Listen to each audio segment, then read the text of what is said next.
Boa noite a todos.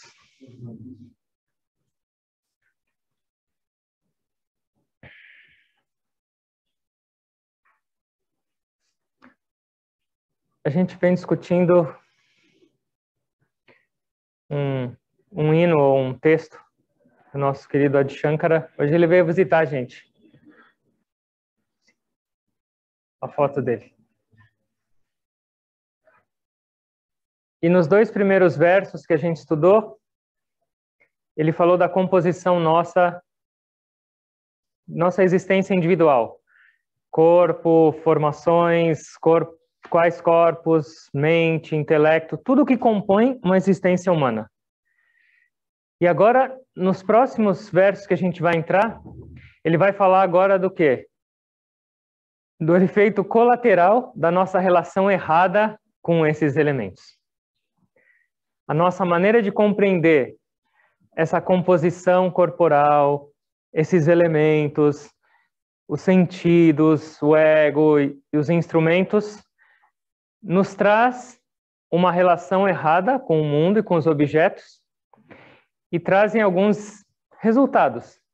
E esses resultados agora ele vai refletir nesses próximos versos.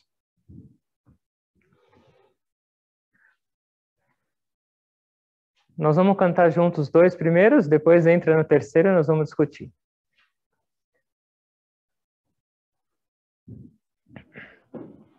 Eu canto uma linha e vocês repetem, por favor.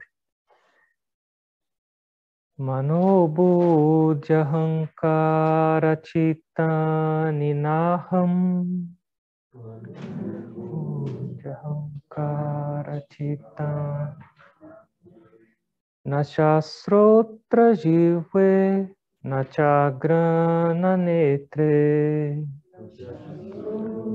Jive Nachagrana netre Nachavyoma bhumi Natejo navayuhu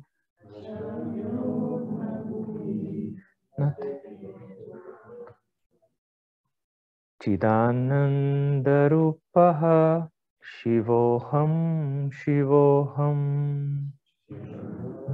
Darupaha Shivoham Shivoham Nacha prana sangyo navai panchavayuhu Prana sangyo navai panchavayuhu Navasaptadatu navapanchakoshaha Saptadatu navapanchakoshaha Navakpanipadam nachopastapayuhu Dam nachopastapayuhu Chidanandarupaha Shivoham Shivoham Darupaha Shivoham Shivoham Name dveshurago Name loba moho Shurago Name loba moho Madhunaiva menaiva matsarya bhavaha Madhunaiva menaiva matsarya bhavaha Nadarmo nacharto nakamo namoksha Mo nacharto nakamo namoksha Chidanandarupaha Shivoham Shivoham Rupaha Shivoham Shivoham Shivoham Shivoham Shivoham Shivoham Shivoham Shivoham Chidanandarupaha Shivoham Shivoham Shivoham Shivoham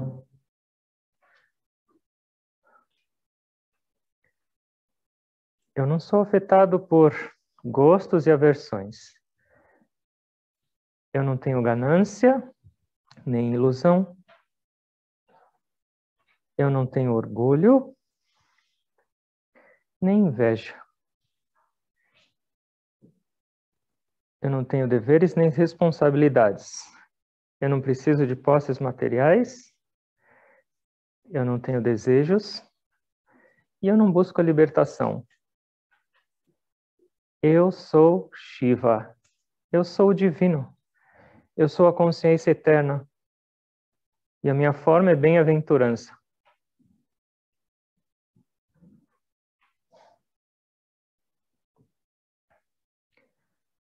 Nos estudos dos textos da não-dualidade, Vedanta, existem duas regras. São muito simples e ajudam a gente a compreender a nossa existência. Porque, como eu falei, não dá para a gente descrever quem eu sou. Porque a essência divina não dá para ser descrita. Mas dá para entender e separar o que eu não sou. Então tem uma regra. Tudo que eu vejo não sou eu. Uma coisa... Isso é óbvio. Então, eu vejo Davi, eu não sou o Davi. Fácil? Hã? Mas o Davi vê o Davi ou não? Então, eu vejo o meu corpo, não vejo. Então, eu não sou o corpo. Vocês veem os seus pensamentos ou não? Não? Não vê? Sente. Tem uma outra regra, então, para complementar. Tudo que eu conheço não sou eu. Vocês conhecem seus pensamentos? Talvez nem todos, mas a maioria. Então, eu não sou os pensamentos. Você conhece sua memória? Conheço. Ixi, não lembro de nada. Não quero lembrar disso. Então, tudo que eu vejo não sou eu, tudo que eu conheço não sou eu. O que vai sobrar, hein? Então, nós vamos entrar nesse texto. Primeiro, ele fala de duas coisas. Uma dupla. Eles sempre estão juntos. Raga e Dvesha. Nessa primeira linha, está falando Dvesha Rago. Então, essa dupla chama Raga e Dvesha. Raga significa gostos, apegos. E Dvesha significa desgosto. Então, a gente pode entender, num grau mais leve, esse Raga e Dvesha é gosto e aversão. Num grau mais intenso, é amor e ódio. Mas pode ser compreendido também como Raga é apego e Dvesha é? Não. Desapego é bom. Ódio também. Ou você é muito apegado a alguma coisa, ou você... Aversão. Não sei se vocês se lembram, alguns meses atrás a gente estudou sobre uma família sim, que traziam todas as misérias para nossas vidas. Eram a causa de todas as aflições da nossa existência.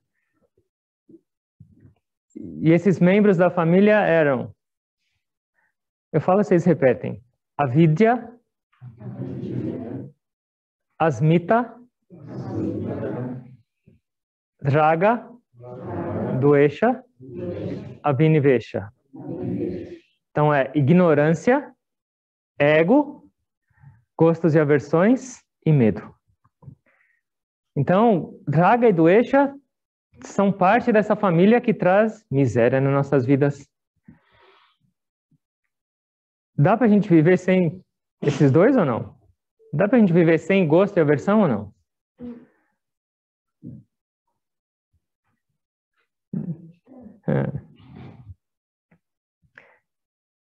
O problema não é necessariamente, por exemplo, eu gosto mais de feijão e não gosto tanto de lentilha. Ok. Não dá pra gente não ter nenhuma diferença. Mas o problema é a acentuação dessas coisas. O problema é você ter um gosto muito forte, porque necessariamente você vai ter uma aversão muito forte. E aí o que acontece? A gente está sempre sofrendo. E por que a gente sofre com isso? Da onde vêm esses dois, Raga e Dvesha? Eles vêm da percepção de que a nossa felicidade está naquele objeto que me deu prazer. Então, Raga, por exemplo, da onde ele vem, esse gosto? Ele vem de uma experiência anterior que te deu prazer. Você comeu um doce ou uma comida, alguma coisa que foi uma delícia, fiquei feliz. E eu quero repetir. E aí você vai repetindo e aquilo lá vai te trazendo mais apego. Você vai ficando mais grudado e conectado com aquilo porque aquela experiência me faz feliz. Qual o problema disso? O vício. Que mais? O que pode acontecer com aquela experiência? Pode acabar. Você vai nesse mesmo restaurante, de repente aquela comida não saiu tão boa. Minha felicidade já se foi. Hã? Ou não tem o prato naquele dia. Ou simplesmente seu gosto mudou. Então, esses dois estão sempre mudando. Então, quando a gente baseia a nossa felicidade nessas duas listas, gostos e aversões, a gente está sempre à mercê. Não tem como. Se eu crio muito apego e amo, quando aquilo é obstruído, o que acontece? O oposto. Dvesha, raiva. Miserável, me atrapalhou. Não consegui fazer isso hoje. Minha felicidade foi obstruída. Por quê? Porque não é felicidade. É só um prazer. Só que a gente confunde prazer com felicidade. E aí a gente vai criando. Tudo que vai em direção ao meu prazer e me permite desfrutar do mundo é Raga. Vai na minha lista de eu gosto. E tudo que me obstrui, ou tudo que é o oposto ao meu prazer, vai para a lista do não gosto, Dvesha. Só que como a gente falou, essa lista está sempre mudando. Aquele que estava hoje no eu amo, amanhã vai para o eu odeio? Não precisa ser intenso assim, mas vocês percebem na vida de vocês como isso muda ou não? Eu gostava, agora eu não gosto mais. Eu gostava de certo tipo de comida, agora eu não consigo nem olhar. Eu fumava, agora eu não consigo nem sentir o cheiro de cigarro. Vai mudando. Então as listas vão mudando, os nossos gostos vão mudando. E é tudo temporário. Mesmo se a lista permanecesse para sempre, eu amo isso. Eu não vou conseguir obter sempre isso. E quando eu obtenho, é temporário. Então sempre esses dois vão trazer um sofrimento para mim. Quando vai acabar? Será que vai ser sempre assim? Eu amo essa pessoa, mas será que ela vai ser assim para sempre ou ela vai mudar? Sempre tem uma perspectiva de instabilidade nesses dois e de mudança. Dá para entender? Eles estão sempre nas nossas vidas. Como outro dia eu fui num programa e eu estava almoçando ou jantando com uma família e tinha uma menininha de 8 anos. E aí chegou uma comida no prato dela. Ela fez uma cara feia e falou assim: eu odeio essa comida. Eu acho que ela nem sabe o que é. Odeio. O peso que tem isso. Mas já aprende, logo de criança, a gente aprende isso. Então, qual é a ideia? Gradualmente a gente teria que chegar num estado um pouco mais de equanimidade. Não é simplesmente falar, a partir de agora eu não tenho mais gostos e aversões, porque não dá.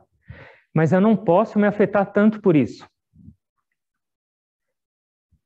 Outros exemplos, por exemplo, eu amo calor, quando chega o inverno, sofro. Eu amo o dia, quando chega a noite. Então, um pouco mais de equanimidade entre essas duas listas. Elas vão existir, mas elas não podem ser tão intensas nas nossas vidas. E como eu mudo isso? Primeiro, e o mais importante, se eu acessar a fonte de verdadeira felicidade na minha vida, que sou eu mesmo, eu sou Chidananda Rupaha, a minha forma é felicidade. Quanto mais eu acesso a fonte verdadeira de felicidade, eu me afeto menos por esses dois, porque essas duas listas só são elaboradas pela minha busca de felicidade. Mas se eu acesso a fonte, elas perdem a intensidade. Quanto mais eu chegar perto da minha essência verdadeira, menos eu vou me afetar pelas dualidades do mundo. Hoje está bom o dia, hoje está ruim, paciência, mas eu estou conectado com ela. E ela não vai embora. Certo? Alguma pergunta? Raga Dvesha. Prestem atenção na vida de vocês. É muito legal perceber isso. Eu gosto dessa pessoa, eu não gosto dessa pessoa, eu gosto... O tempo inteiro tem julgamento. O tempo inteirinho. Então, tudo que passa nas nossas vidas, automaticamente a gente manda para uma lista ou para outra. Mesmo sem pensar. E é claro, a gente está sempre buscando a lista do eu gosto,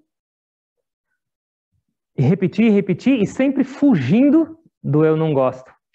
Só que tem uma coisa, eles andam de mão dadas. O gosto e o não gosto andam juntos. Inverno e verão, noite e dia, sempre andam juntos. Sucesso e fracasso. Isso é equanimidade. Tá claro? Mas isso não é um mecanismo criado pela divindade para a gente acordar? Na verdade, tudo é um mecanismo criado pelo divino para a gente. Ele está se divertindo por aqui. Só que enquanto a gente não percebe isso, a gente sofre, né?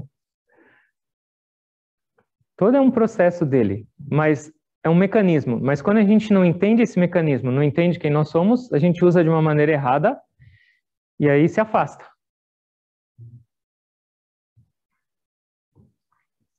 E aí ele vai para a próxima. Ele fala, na meloba morrou. Lobha significa ganância. Então lembra, esse é tudo um subproduto da nossa relação errada com a minha mente e com o meu corpo. Da onde vem a ganância? Como surge a ganância? Do desejo. Do desejo, esse é um ponto. Insatisfação. Por que a pessoa quer possuir mais? Por que ela quer ter mais e mais? Desejo é um, insatisfação é outro. Acha que vai ser feliz? Hã? Acha que vai ser feliz? Acha que vai ser feliz. E por insegurança. A posse dá uma falsa sensação de segurança. Quanto mais eu tiver, eu tô garantido. Sim ou não? Uma pessoa começa a acumular dinheiro, por quê? Tô garantido agora. Com isso aqui, minha aposentadoria está garantida. Mas isso não é uma verdadeira segurança? E assim por diante. Se eu tiver esse carro, se eu tiver isso, segurança falsa. Pode te dar um pouco de uma sensação. Mas pensa numa coisa. Quanto mais uma pessoa adquire, ela fica tranquila, ela traz paz. Não é necessariamente uma regra, e normalmente não é. Porque pensa, ela começa a pensar, meu Deus, e quando vier outra crise? E minha conta? E se alguém roubar esse carro? E esse IPVA? Então, o que acontece? A gente está buscando a felicidade e buscando segurança nas posses, nas coisas materiais, e acumulando. Mas, na verdade, normalmente, o efeito é o oposto. Eu perco a minha paz, eu perco a minha felicidade, porque eu não sei lidar com isso. É muito difícil ter um ser humano, muito difícil, que sabe o quanto precisa. Muito difícil. Que não seja afetado por algum grau de ganância. O quanto eu preciso. E a pessoa perde tanto tempo tendo que manter tudo que ela tem, né? E não sobra tempo para viver. E não só isso. O tempo inteiro tem algum risco, porque isso é material, isso é temporário. O nosso mestre falou que ele viaja e ele fica hospedado na casa das pessoas. Ela oferece um quarto para ele. E aí ele fala que quando ele vai pôr a roupa dele, que ele tem uma ou duas, quando ele abre o armário, ele fala, como é possível? Uma pessoa não vai conseguir usar tudo isso aqui. Quantos sapatos? Mas não é uma crítica, mas é uma observação. Falou, para que tanta coisa? Se nunca vai usar. E para manter tudo isso aqui? Falou, meu Deus, se chegar uma traça aqui, eu estou perdido. Ganância. Na pandemia, uma pessoa veio aqui e contou. Por isso que as pessoas também têm essa iniciativa de ganância por medo. No começo da pandemia tinha aquela perspectiva de acabar tudo. Compras, comida, remédio. E aí uma dessas pessoas estava apavorada, ela foi no mercado e comprou tudo que ela podia. Falou, pelo menos por um mês eu estou garantida, mas ela comprou tudo, mas não só os itens básicos necessários. Ela já começou a pensar nos pratos deliciosos e comprou uns snacks, comprou isso e aquilo. Fez uma bela de uma compra. Aí chegou em casa, ela estava tão ansiosa que a compra dela de um mês acabou em uma semana. Ela ligou para mim e falou, acabou tudo, não é possível, eu tenho que voltar no mercado. Medo. E as pessoas se aproveitam e falam, é melhor você comprar. Eu já falei isso em alguma outra vez. Eu fui no Rio de Janeiro. E aí, quando eu estava indo pro local do programa, tinha um outdoor gigantesco de uma empresa de carros blindados. E aí, tinha uma pergunta gigantesca embaixo do outdoor. Você se sente seguro circulando por aí? As boas-vindas. E aí, o telefone da blindagem. Preciso, agora eu preciso disso. Senão, eu não tenho mais segurança. Está vendendo medo. Hã? Está vendendo medo. É isso. Então, as pessoas se aproveitam da insegurança e do medo para ganhar. E isso traz também essa perspectiva de ganância nesse senso. Tá claro? Uma coisa, isso é uma regra espiritual e é uma regra para a vida de todos. Vida simples é vida feliz. E uma vida complexa é uma vida infeliz. Mas lembra, simplicidade não é igual para todos. Não quer dizer que, por exemplo, nós vamos agora pegar o São Francisco e vamos seguir. Acho que nenhum de nós consegue seguir a simplicidade dele. Mas dentro da vida de cada um de nós, o que seria uma vida simples? Dentro do padrão que eu considero harmonioso e agradável e adequado para o meu viver, o que seria? Como eu posso viver simples nesse patamar? O que eu não tenho necessidade, o que eu não uso, o que eu posso de repente abrir mão, sem afetar o meu bem viver? Ainda assim dá para fazer muita coisa. Não é um sacrifício, não é uma renúncia de nada, mas prestar atenção e entender essa regra. Quanto mais simplificada for minha vida dentro desse meu patamar, melhor eu vou viver. Mesmo se a impressão não for essa, porque a gente acostumou de uma maneira errada. A nossa relação ficou errada com os objetos e com as posses. Gradualmente eu vou mudando isso. Dá para entender?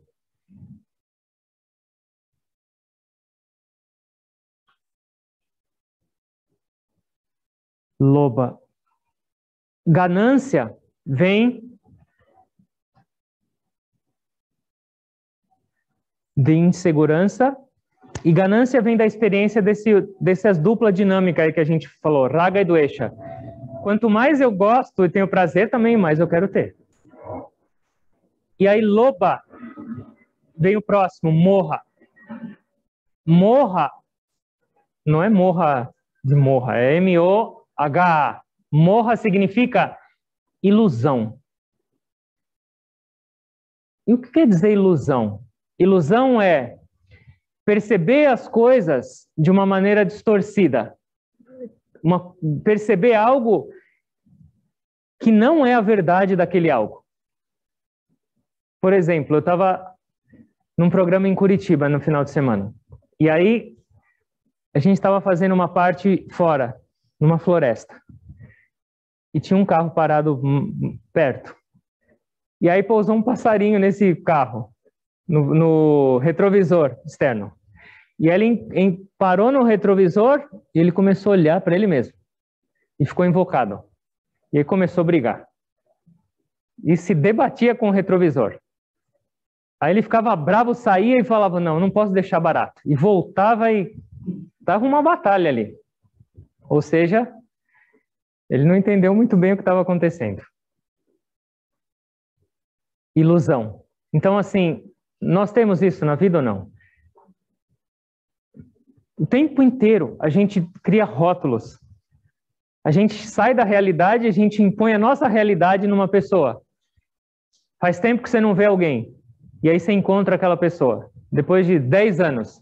Ela pode ter mudado completamente, mas imediatamente, eu conheço. Ela fez isso, isso e isso e isso. Pronto, ela está rotulada. Não tem como escapar.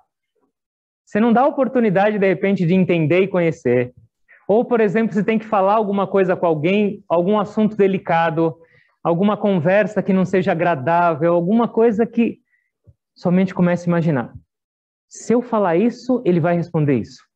E aí eu vou fazer isso. Pronto, já está tudo feito na sua cabeça. Está tudo formatado. Só que é a realidade? Não. É fora da realidade. Então isso é ilusão.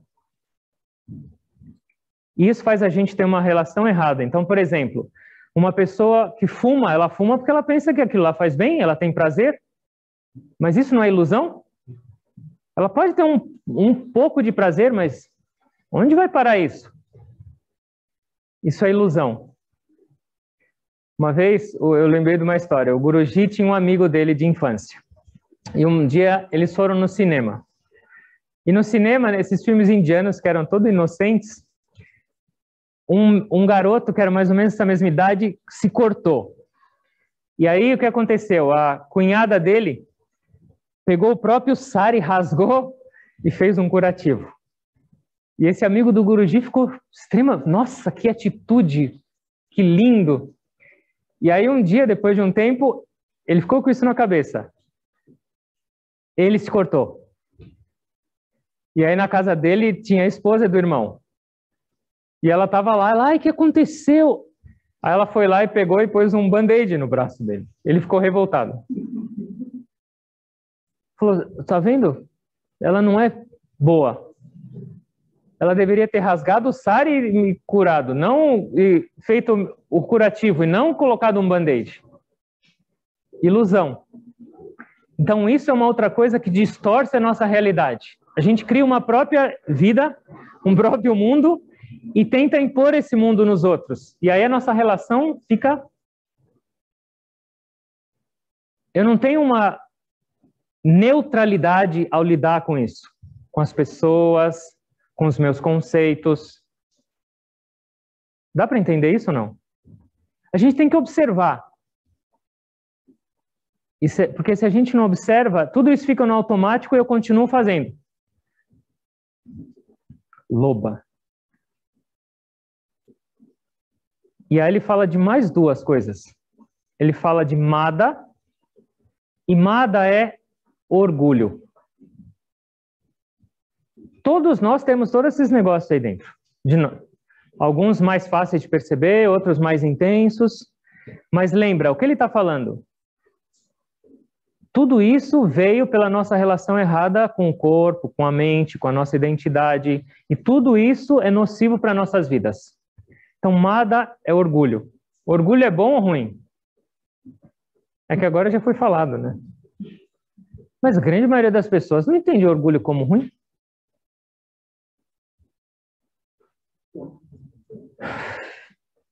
Por que orgulho é ruim? Aumenta o ego? Tem a ver com ego, aumenta o ego. Que mais?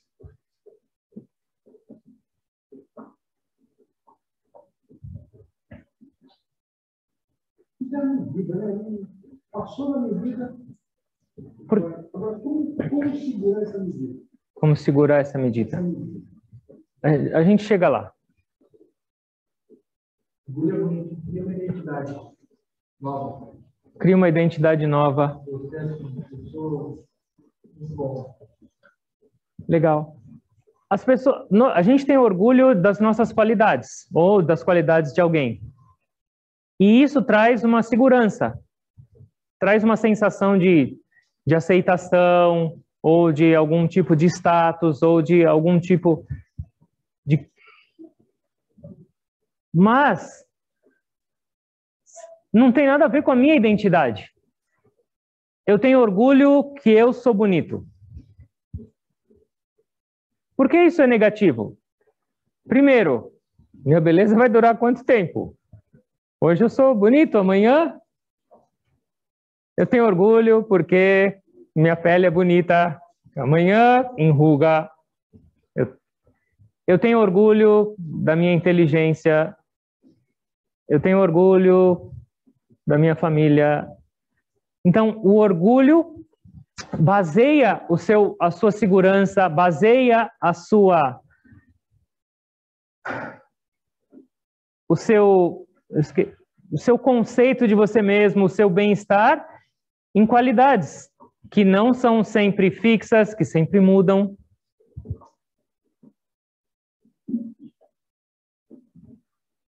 E aumenta o ego. Porque o que acontece? Eu estou me fixando, eu estou me baseando nos meus instrumentos. E eu estou esquecendo de quem eu sou. E eu quero sempre alimentar isso. Então, por exemplo, alguém falou que eu sou bonito.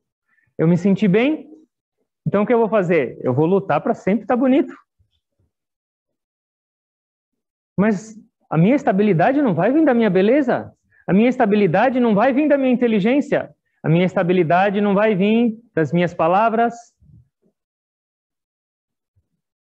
Porque isso tudo é temporário. E como é temporário, eu também tenho medo. O orgulho surge também de um complexo. Quando eu tenho um complexo de superioridade, normalmente eu tenho orgulho. Eu me comparo, eu olho para alguém e falo, eu sou melhor que ele. Já até estufa o peito. O Guruji falou que quando alguém recebe um elogio, a pessoa não percebe, mas o rosto dela brilha. E ela até se estufa. E quando alguém recebe uma crítica, uma bomba na cabeça, o rosto dela fica escuro. Escuro. A nuvenzinha vem na hora. A gente está sempre buscando orgulhos. A gente está buscando sempre reconhecimento. Mas a gente nunca para pensar. E se a gente pensar um pouco mais profundo, tudo que eu tenho orgulho, que eu falo que é meu, eu tenho orgulho disso, da minha inteligência, eu tenho orgulho do meu corpo, da minha beleza. O que veio de mim mesmo para eu ter orgulho? Então eu tenho orgulho da minha beleza. Fui eu que criei a minha beleza? Não. Meu pai e minha mãe me deram esse corpo. Eu nasci. Eu tenho orgulho da minha inteligência. Você nasceu já um sábio? Não. Teve um monte de professores que te ensinaram, que você conseguiu aprender, que te inspiraram, e assim por diante. Tudo que eu falo, quando eu falo eu tenho orgulho, eu ignoro tudo que está por trás disso, e que me trouxe até um estado, talvez, dessa qualidade. Então, o orgulho também me bloqueia e me fecha no meu mundo, e eu não consigo enxergar mais orgulho. Então, orgulho na perspectiva espiritual não é positivo. Dá para entender? Alguém tem alguma pergunta? Existe o orgulho bom? Quando você... Porque você fala muito do orgulho quando você se enxerga, né, por ser bonito, por ser inteligente. Mas você pode ter orgulho de outras pessoas por algumas características que elas se destacam em relação a outras. Claro que pode, isso é positivo. É que a gente chama, aí a gente, no conceito espiritual, se chama, por exemplo, de admiração. Tá. Isso é positivo. Quando vem com sinceridade. E isso é muito legal. Os mestres falam que sempre que você perceber uma qualidade positiva nos outros, se expressa. Mas sincero, não para ficar agradando os outros, mas você vê, isso é maravilhoso. A gente não deveria buscar elogios e reconhecimento para nós mesmos, mas para os outros isso é muito positivo. Mas é mais como admiração. Então, por exemplo, a gente fala, eu tenho orgulho do meu filho que ele foi bem na escola. Esse é um aspecto positivo, mas é só nomenclatura. Eu admiro ele pelo esforço e pelo que ele fez. Tudo que for aumentar o nosso ego é nocivo nesse aspecto. O orgulho, quando você traz para si mesmo, é egocentrismo. Né? É egocentrismo. É egocentrismo. Ou para você mesmo, ou para aqueles que você considera seus. É também egocentrismo, porque é o meu métier aqui. Desgosto intenso da mesma forma de apego?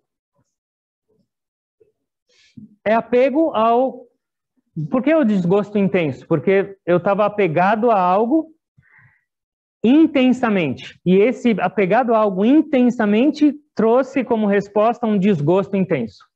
Ninguém se apega ao desgosto intenso. Mas o desgosto é o resultado da frustração de obter aquilo que eu desejava muito, muito, muito.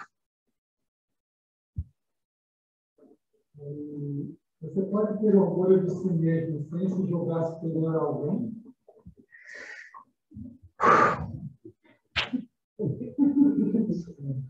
Essas perguntas, eu vou te falar, viu? Normalmente, quando a gente tem orgulho, você comparou com alguém. É difícil ser. Se você viver sozinho, você não ia ter orgulho de nada. Você não ia ter nenhuma referência. Sempre você vai comparar com alguém. O orgulho vai surgir normalmente com comparação. Puxa, eu fui o primeiro dessa competição. Você comparou com alguém. Aquele coitado lá foi o segundo, ó. Normalmente está associado com comparação.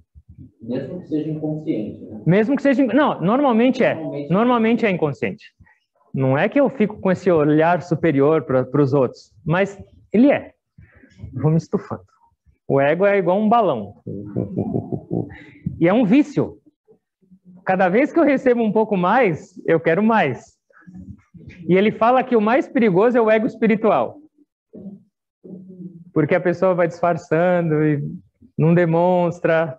Mas tá. Tem orgulho de ser humilde. É orgulho de ser humilde, é isso aí. Então esse vem normalmente num complexo de superioridade. E o próximo vem do complexo de inferioridade, e é Matsarya. Matsarya é inveja ou ciúme. Isso é complexo de inferioridade. Ele é melhor do que eu. Eu me sinto agredido. De todos os defeitos humanos, o Guruji fala que esse é o mais inaceitável de todos. É o mais sem noção. E é presente em todo mundo também, mas é o mais sem noção. Tudo bem, a pessoa tem ego, faz parte. A pessoa tem apego, tudo bem. Uma pessoa tem inveja, ele falou, isso não dá para aceitar. Eu me comparar com alguém e achar melhor ou pior. Cada dedo tem uma função, um tamanho. Não dá para o dedinho falar assim, puxa, é só o polegar que fica dando notícia boa para os outros. Eu fico aqui largado, eu não tenho o que fazer. Só esse dedo aqui recebe um anel tão bonito, e eu? Então, cada um tem uma característica única nessa existência, nessa vida. Cada um tem uma função, cada um tem uma eficiência, cada um tem um dom. Só que o que acontece? Ao invés de eu explorar tudo que eu tenho, todo o meu potencial, eu olho para o outro e falo, puxa, ele tem, eu não tenho. Então ele fala que esse é o mais incabível possível. Mas ainda assim, está sempre presente. Matsarya. Inveja. Ciúme. Então esse vem normalmente do oposto, complexo de inferioridade. Agora, no verso aqui está dizendo, não tem nem dever, nem responsabilidade. Não é incoerente? Acho que ele não queria trabalhar mais. Ele falou, estou livre. Você gostou desse, né? Nós vamos pular esse, porque senão vai criar... Depois de falar, o Swami mandou eu não trabalhar mais. Nós vamos para a última linha. Na penúltima linha. Então, na penúltima linha, ele fala de 4 coisas. Dharma. Vocês repetem, por favor. Dharma. Artha. Kama. Moksha. Esses são 4 metas estabelecidas por esses sábios, por esses grandes seres espirituais, que uma vida perfeita deveria ter. E esses 4 deveriam ser perseguidos nessa sequência. E a sua vida teria sucesso em todos os aspectos. Então, Dharma, que é o primeiro, significa valores, virtudes, que a gente deveria cultivar, antes de mais nada. Por exemplo, a gente estuda yamas e niyamas, que é não violência, não mentir, não roubar, controle dos sentidos, disciplina, controle dos prazeres e assim por diante. Virtudes, valores. Isso é uma das perspectivas de Dharma. Antes de eu seguir na minha vida, eu precisaria cultivar isso. Como base, eu deveria ter valores e virtudes para eu poder viver. E um outro significado de Dharma é responsabilidades e deveres. Antes de eu viver e antes de eu fazer, eu deveria saber quais são os meus deveres, quais são minhas responsabilidades. Vocês sabem ou não? Sabem? Sabe, Celina? Não? As minhas responsabilidades variam durante o dia ou não? Variam de acordo com o meu papel. E isso é Dharma. Saber como executar seus papéis com perfeição em cada uma das situações. Isso é Dharma. Porque se eu não souber e for seguir na minha vida, eu vou me meter em confusão. Eu sou pai, eu tenho um Dharma. Como eu faço isso? Eu sou esposa, eu tenho um Dharma. Como eu sei qual é a minha função como esposa. Eu sou filha, eu tenho um Dharma. E assim por diante. Professor, aluno, monge, cozinheiro. Todo o tempo eu tenho vários papéis. E cada papel tem como ser realizado. E saber isso, como realizar cada papel, é Dharma também. Dá para entender? Prestem atenção na vida de vocês e analisem. Eu sei fazer cada papel meu com perfeição? Como profissional, como pessoal. Quando esses papéis começam a se confundir, que é quase sempre confusão, eu não posso tratar o meu pai do mesmo jeito que eu trato o meu filho. Eu não posso tratar a minha esposa como eu trato meu vizinho.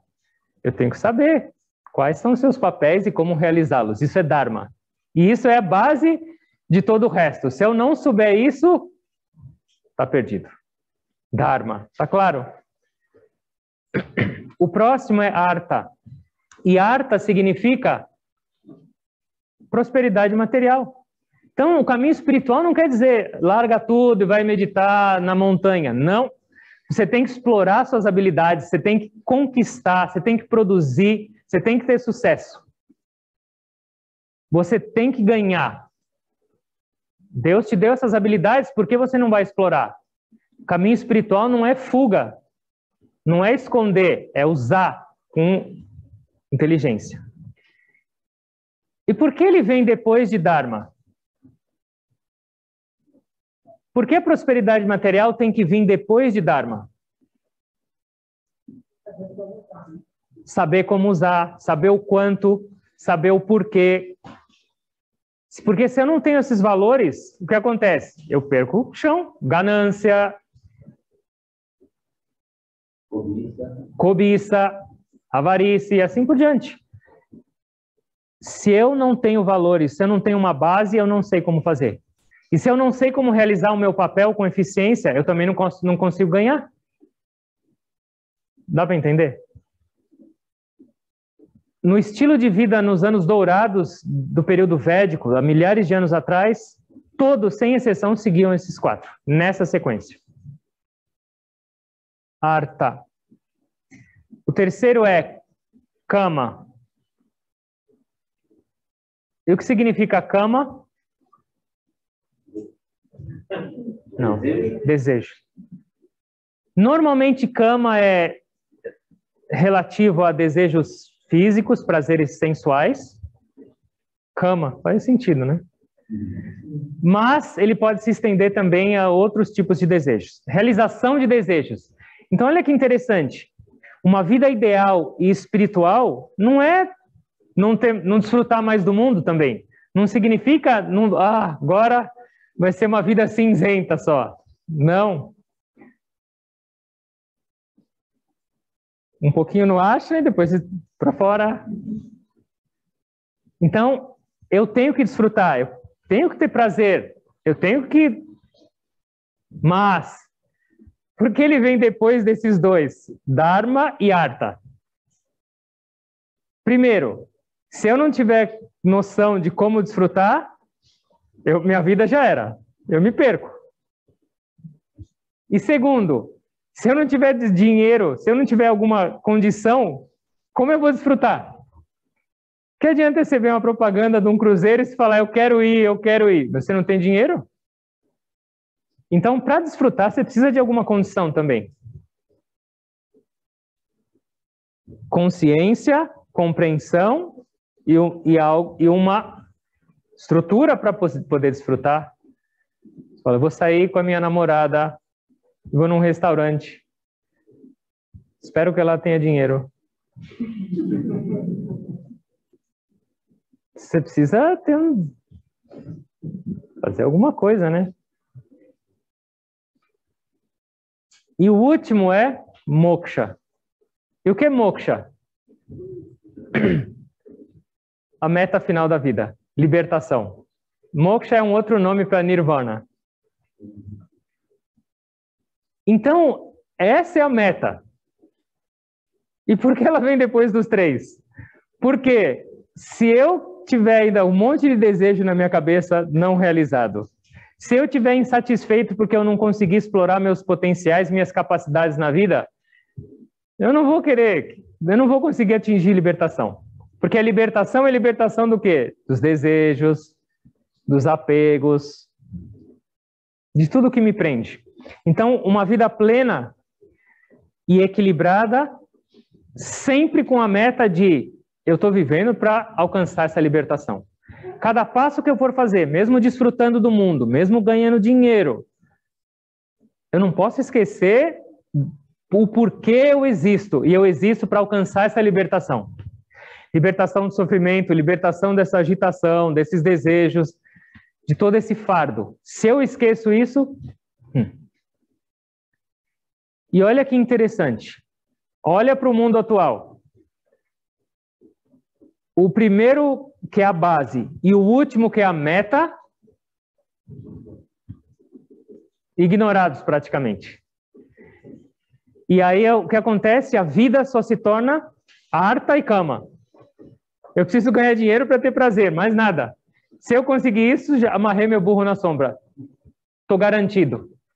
Só que ninguém pensa que tem um objetivo maior, que é moksha. E ninguém nem tem ideia do que seria isso. Libertação completa de todas as tranqueiras que tem na nossa vida. E esquecemos da base. Então, o que é uma vida espiritual para todos nós agora? Gradualmente inserir nas nossas vidas Dharma, valores e princípios, preparar essa base e começar a ter clareza para onde eu quero chegar. Porque esses dois do meio a gente aprendeu desde que nasceu. Ter prazer e correr atrás de prosperidade material foi o que a gente ouviu desde que a gente nasceu. Mas preparar a vida com valores e princípios e entender qual a razão do seu existir, não necessariamente. Então, vida espiritual é trazer mais clareza e mais luz para esses dois que normalmente não estão muito estabelecidos nas nossas vidas. Dá para entender? Alguém tem alguma pergunta? Tenho até medo de falar isso. Essa questão de valores está associada à família? A um papel da família? Também. Todos os valores que constroem essa base, que vão te permitir ter uma vida honesta, que vão te permitir ter uma vida estável, que vão te permitir ter uma vida harmoniosa na sua relação familiar, na sua relação social, na sua relação profissional, é Dharma. Então, não só na família, mas é o mais importante. É o mais importante, porque tudo começa a partir do núcleo familiar. Mas ele se estende para tudo. O meu Dharma tem que ser em todas as minhas áreas. Mas isso é extremamente importante. Por exemplo, como meus filhos estão... O que eles estão recebendo? Qual a base que eles estão recebendo? De valores e de... Relativo a isso... Dalai Lama. ele afirmou uma coisa extremamente profunda. Ele falou que se todas as crianças de 8 anos do mundo começassem a meditar, todos os conflitos, todos os problemas, todas as guerras cessariam em uma geração. Ou seja, essa base que começa na infância a ser plantada é a solução para tudo. Isso é Dharma. Muito legal. Então, o Dharma pode ser o nosso propósito para tudo que vamos fazer aqui na Terra? Por isso, a gente tem vários dharmas, vários papéis, várias funções. E é uma escala, então tem algumas prioridades. Então, por exemplo, o meu dharma é descobrir quem eu sou. Esse é o principal de todos. Então, assim, dharma pode ser considerado como qual a razão do meu existir, qual a minha responsabilidade ou qual o meu papel aqui. Uma outra coisa de Dharma é que a gente falou muito claro, é papel. Só que se eu esqueço que é um papel, também eu tenho confusão. Meu papel é ser pai, eu tenho o papel de monge, eu tenho o papel de esposa, eu tenho o papel de médico, mas são só papéis. Eu não sou o papel, esse é só o figurino. Se eu esquecer disso, problema. Se alguém que está atuando esquece que está atuando, ele sofre. Ele vai fazer um papel que vai ser morto. E ele esquece que é um papel, ele vai sair correndo no teatro. E a gente sofre porque esquece também que é só um papel. Certo?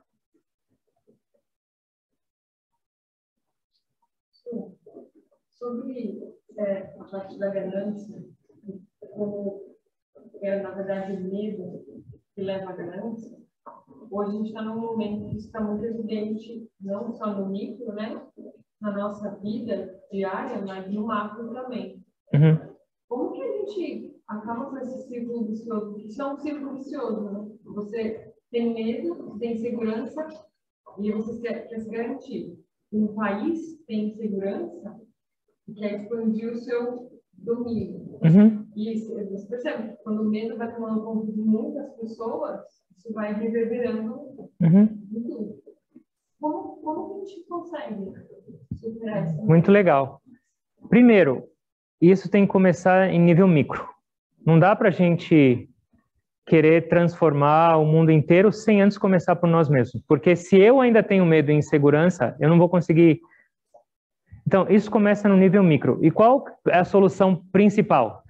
Se a ganância vem especialmente do medo, da insegurança, eu tenho que chegar na fonte dela. E por que eu sou inseguro? Porque é a essência desse texto. Porque eu me entendo como sendo esse corpo. E esse corpo precisa ser protegido o tempo inteiro, porque ele está sendo sempre ameaçado. Ele precisa de mais e mais coisas. Esse corpo e essa mente precisam de segurança. Mas eu não sou esse corpo, eu não sou essa mente. Então, quando eu começo a ter gradualmente a experiência de quem realmente eu sou, meu medo começa a desaparecer por completo. Uma pessoa que tem conexão com a verdadeira identidade dela, que é a alma, não tem um medo, não existe mais medo, desaparece por completo. Então, gradualmente, o nosso medo vai sendo eliminado pela nossa compreensão de quem nós somos, da nossa verdadeira existência.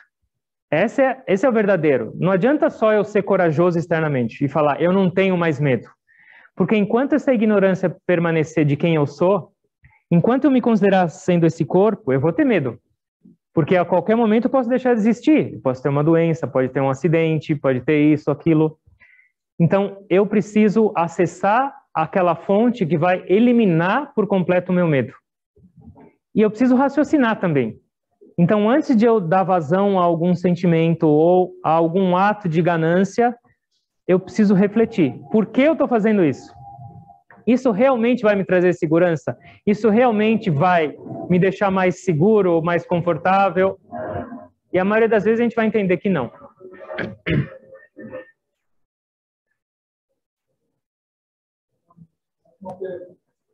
Dharma de vários personagens do Mahabharata são como votos. Eles seguem independente das circunstâncias.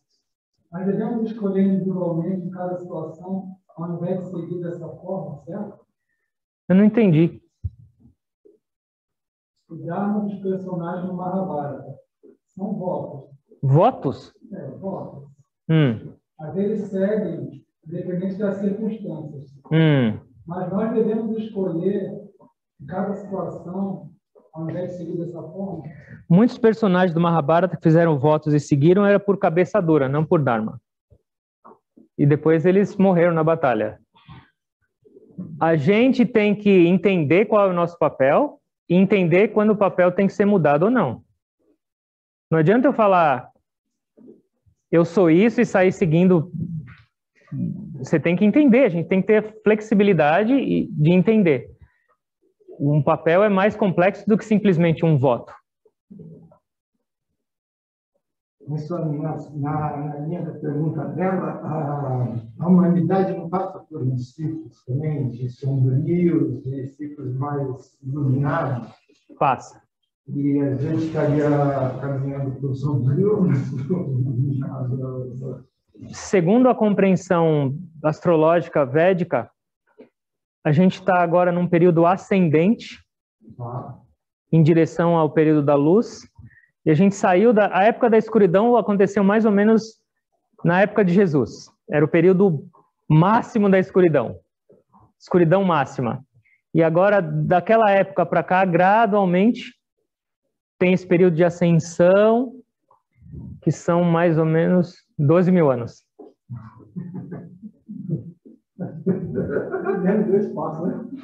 Algum dia a gente vai falar sobre isso, são eras, mas agora não dá para a gente falar, não dá. Vocês vão ter pesadelos, é muita coisa. Mas é ascendente agora, tem um ciclo de 12 mil ascendente e 12 mil descendente. Uma esperança boa para gente. Vamos meditar um pouco? Vamos.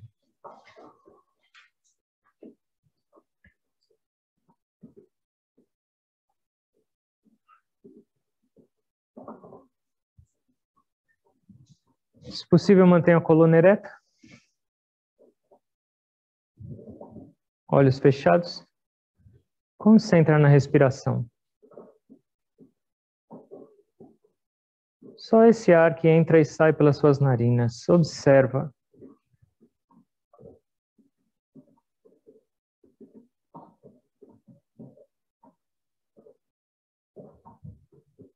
Ó Deus, ó Mestres.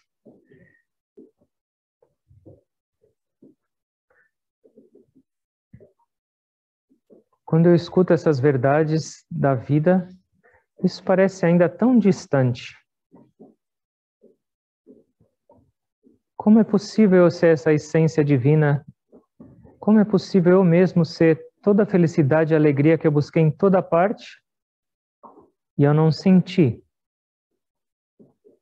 Como é possível eu me olhar e me considerar esse corpo temporário, finito, limitado, e essa mente cheia de agitações?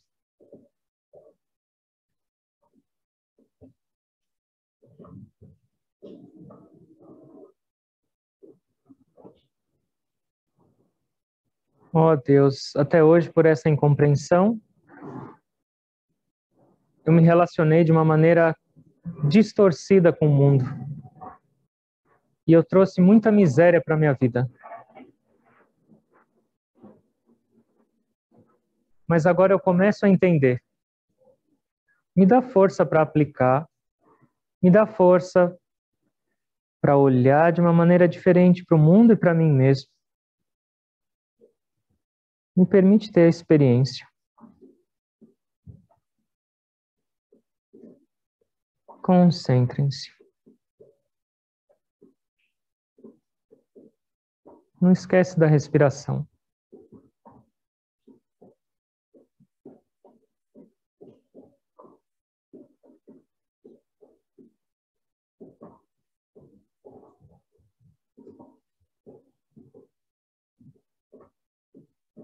Na verdade, eu sou a alma. Eu sou a bem-aventurança. Eu sou eterno. A alma não precisa de valores, a alma não tem desejos, a alma não precisa ser liberada, porque ela é. A alma não tem inveja nem ganância. A alma não tem medo, nem amor, nem ódio. Ela é a pureza, intacta, imutável. Quanto mais perto a gente se aproxima dessa verdade, menos afetado por todo esse lixo. Qual o seu desejo de ter uma vida cheia de amor, cheia de alegria, de pureza, em todos os instantes? Esse é o caminho.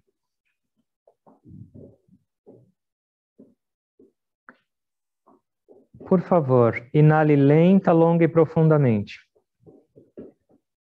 Com amor. Exale lenta, longa e profundamente. Mais amor. Inale, longa, lenta e profundamente. Exale, lenta, longa e profundamente. Mais uma inalação, lenta, longa e profunda. Exale, lenta, longa e profundamente. Isso elimina a nossa ignorância. Mais um pouquinho. Inale, longa, lenta e profundamente. Pureza. Exale, lenta, longa e profundamente.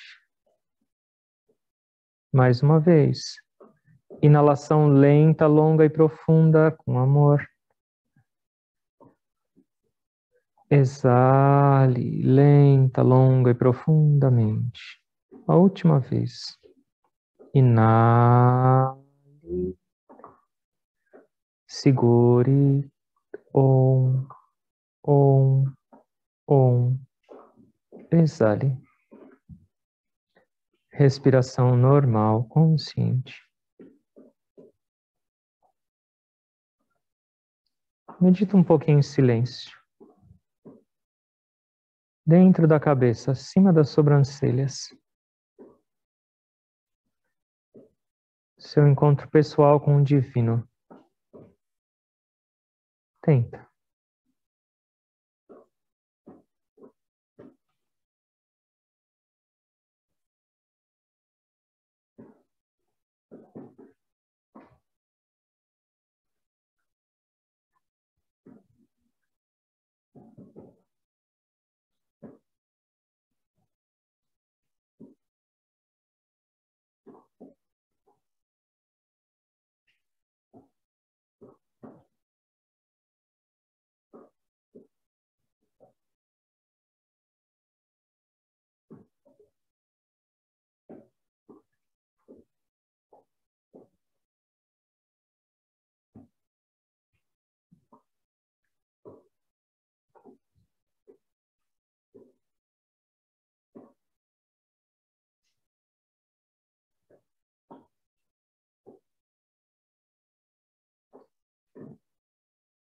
Respiração normal e consciente.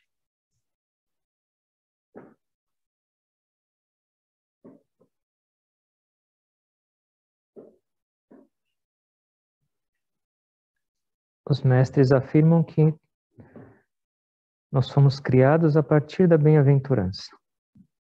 Existimos na bem-aventurança. E nos dissolveremos na bem-aventurança no final. A gente precisa sentir. A gente precisa transformar nossas vidas numa celebração. Nós somos abençoados por receber tanta inspiração, tanta clareza, mas a gente precisa aplicar. Está nas nossas mãos.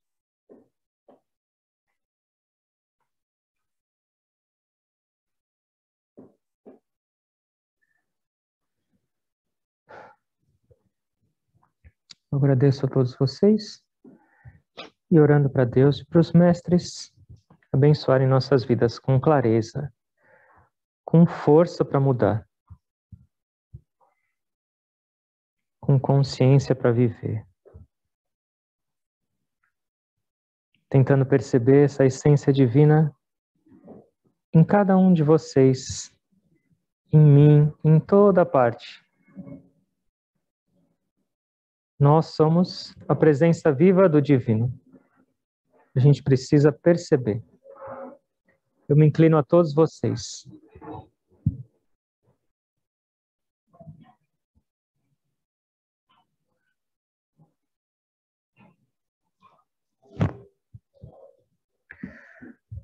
Om. Amém.